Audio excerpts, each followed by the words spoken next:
Let's talk about the Spectral Blade. So the Spectral Blade was actually one of the first best perks videos I ever made on my channel, and it was a long time ago. If you have seen that video recently, you probably got some good perk recommendations, but in the recent year, oh god, I should have made this video sooner, we have kind of uncovered better ways to play with this weapon, and I think a year ago, new 6 perk options came out. So let's kind of show what's going on. This is one of my copies of the Spectral Blade, and you can see that there are kind of a lot of 6 perk options. Back in the day, we were stuck with slowed and snared, and now we have a couple of options where hitting an enemy can grant damage and hitting an enemy can grant critical rating. We're going to talk about which one of those are better later on in the video, but it is worth mentioning that there have been some new developments with the Spectral Blade. So let's put all that away for now and get into sort of the weapon. The Spectral Blade is a fast swinging sword that does pretty good medium amounts of damage and has a really good perk choice. So there are about 3 or 4 different key ways to run the Spectral Blade perk wise. We're going to talk about all of them in today's video, and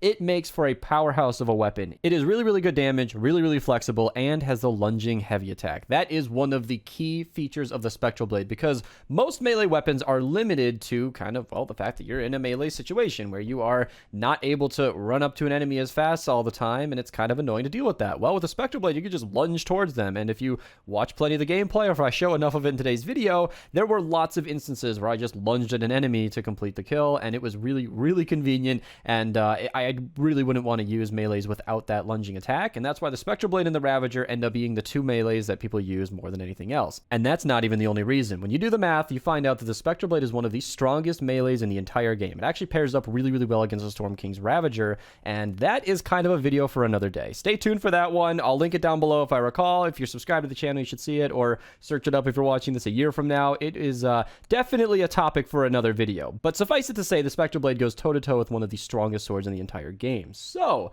let's get into the different perk options for the Spectral Blade. I'm going to start with a fun build, the one that I've kind of been staring at while I've been recording this video, and that is double heavy attack efficiency. I'm not really sure that this is the most practical build. It's definitely not for killing enemies. It is not a high damage build, but if you run double attack efficiency, you can kind of get around the map pretty quick. Back in the day, we used to use this to fly. That is a very old glitch, patched like 2 years ago as I'm recording this, but it did make for some fun times, and if you really wanted to do this, I guess you could, but it's just for funsies. If you want to run this for the highest optimal damage, let's first talk about our loadout, because in our current state of the game, you can't make a video like this without Paleoluna. I was making this video with a 144 Paleoluna. That's not going to make too much of a difference in game, but there are a couple of things worth noting. Going Coconuts added 16% of my weapon damage. Anatomy Lessons is really nice, because upping the critical rating means that I was critting more often and allowed me to run a crit damage perk without any crit rating. That's not generally recommended, but we also ran Battle Beat, and that's why we're not running the crit rating, because we are going all in on attack speed. And that's one of the main developments that I found, was that Paleoluna adds 9% of your current health to melee damage, and there is no cooldown on that as of recording. So the highest optimal damage is triple attack speed. You can see that's what we're running on the Storm King's Ravager, and that is exactly what we did with the Spectral Blade. You can get down to a 0.25 attack speed, which pretty evenly means that you are swinging 4 times per second, which is a lot. That is about 88,000 DPS right here on the damage, and when you add up Luna's bonus, it's about 442,000 damage per second, which is a lot of damage. That actually trumps most assault weapons in the entire game, so if you've ever overlooked melees, rest assured they are actually better than assault weapons. Of course, you're giving up the range, but once you are up close and personal with that enemy, literally a Spectral Blade Luna build would do better than most assault weapons in the game if you're going into a mini boss, for example. Now that's dependent on what weapon you're comparing to, but melees definitely hold their own, and triple attack speed is how you achieve that. Now, in my first video, I actually recommended something a little different. It was closer to the lines of crit rating, double crit damage. That would be the best way to run it, generally speaking. Meaning if you're not running Paleoluna, which is just trumping up your damage based on how fast your attack speed is, the actual damage output of this weapon would be much better aided from 2 crit damage perks and a crit rating perk. That would definitely be the way to go. I still recommend the attack speed. That will definitely be preferred, because you do still want to swing fast to a certain extent. You know, the more you swing, the more you're critting, and that's what I mentioned earlier with the flexibility of this weapon. To run attack speed, crit rating, double crit damage is essentially unlimited. unheard of for most melees in the game. You simply can't do it. And the Spectral Blade, well, it can, and it really, really unlocks this weapon. And as I mentioned earlier, with Whiteout Fiona in support, we're already critting 32.5% of the time, which is almost every third shot, which is really, really nice.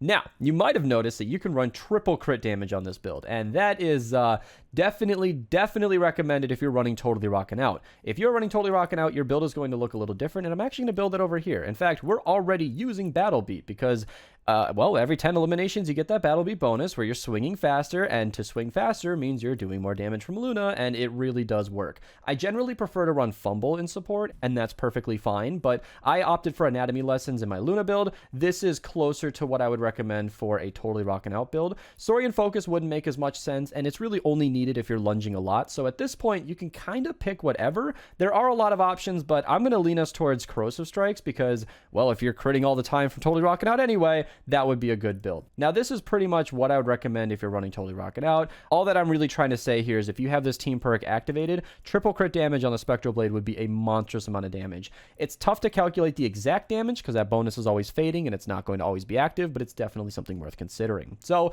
if you didn't even realize it, that was 3 main ways to run this weapon. Triple attack speed if you're running Luna, triple crit damage if you're running Totally Rockin' Out, double heavy attack if you're just trying to use it as a mobility weapon. That works completely fine. But there are a couple of other things to note. And first and foremost, I want to talk about the element. We're only really given water and physical here over energy. And water is absolutely the best damage output you're going to get if you're fighting fire enemies. As long as you're against water or fire enemies, water is the better element. The only time that you're ever going to want energy is if you're going against nature enemies. So energy is going to do 75% of your weapon damage to every element. Water is going to do 100% of the weapon's damage against fire and also 75% against water. So there's only really one instance, nature, where you're going to want to run energy. I ran energy just because I wanted some consistent gameplay for today's recording. I highly recommend running water on the Spectral Blade if you're ever going to be using it. If you're ever in a nature mission, all right, maybe you can use energy. That's up to you guys. I mean, the weapon has come out a couple of times now, and it is expected in the future as I'm recording this. It's probably already out in the shop. If you're watching this video in the future, it's probably just come back to the game a year from now, and, well, you might be able to get another copy and just perk it the exact same way and then just change the element. All right. Let's talk about the fun stuff. So, do you want damage or crit rating? I'm going to give it to you easy and save you guys a lot of math. I did just do a video on our DPS calculator, link down below if you guys want to work it out for your specific perks. Generally speaking, if you're running triple attack speed, I will recommend damage. The damage is going to be better than crit rating in this build. Even though you do have a crit damage perk, it's perfectly fine to just do stacking damage. This is going to be the most universal. Even if you're running Totally Rockin' Out, you might not want that crit rating because of diminishing returns.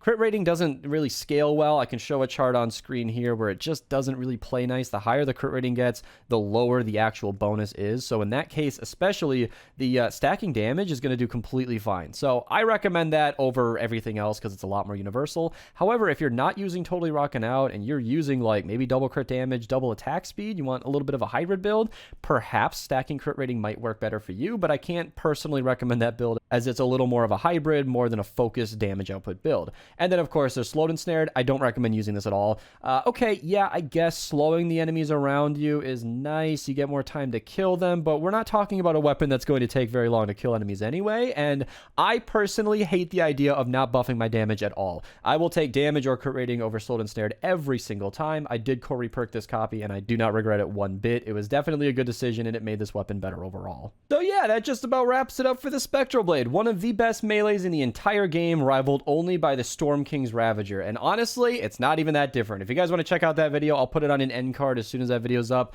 Thank you guys so much for watching. If you guys want to support the channel, feel free to use code Mista at your checkout. I definitely appreciate it. Twitch link down below, YouTube, subscribe if you're new. Thank you guys so much for watching and have a nice day.